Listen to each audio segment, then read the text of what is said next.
Bonjour à toutes et à tous, j'espère que vous allez bien. Nous continuons notre petite série et nous sommes aujourd'hui le 20 juin 1540. Alors le roi Henri VIII avait épousé le 6 janvier sa quatrième épouse Anne de Clèves.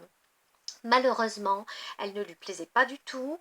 La première rencontre ne s'était pas avérée agréable pour le roi, mais il dut l'épouser quand même parce qu'annuler un mariage aurait eu des conséquences diplomatiques très importantes. On avait proposé la princesse de Clèves au roi Henri VIII grâce à un petit portrait qui avait été réalisé par Hans Holbein le Jeune, un peintre de la cour.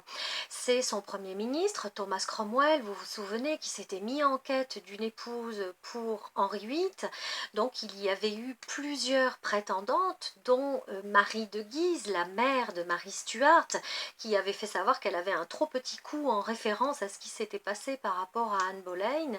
Et puis ce petit portrait avait plu à Henri VIII, donc il avait demandé à ce que Anne rejoigne l'Angleterre pour qu'il l'épouse. Il l'avait épousée le 6 janvier 1540, mais elle ne lui plaisait pas du tout et l'on sait qu'il n'avait pas pu consommer ce mariage. Il avait demandé à ses médecins de se prononcer sur cette non-consommation du mariage et les médecins lui avaient dit que c'était tout à fait normal, que tout était la faute d'Anne de Clèves. Alors Anne de Clèves savait quand même très bien ce qui était arrivé aux précédentes épouses d'Henri VIII, Catherine d'Aragon, sa première femme, l'infante d'Espagne qui avait été bannie de la cour après plus de 20 ans de mariage, Anne Boleyn qui avait été décapitée le 19 mai 1536, Jane Seymour qui était morte des suites de ses couches. Donc Anne de Clèves n'avait quand même pas envie de se confronter au roi.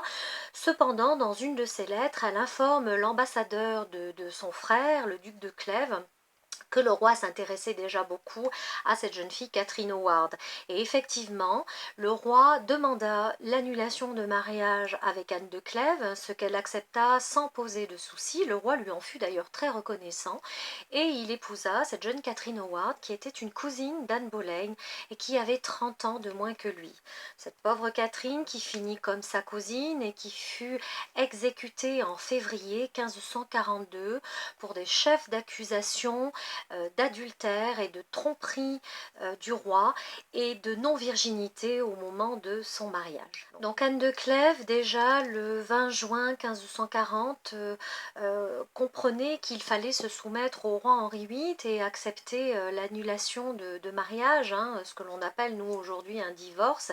Et ce divorce eut lieu le 9 juillet 1540 et à la fin du mois de juillet, le roi put épouser cette jeune Catherine Howard.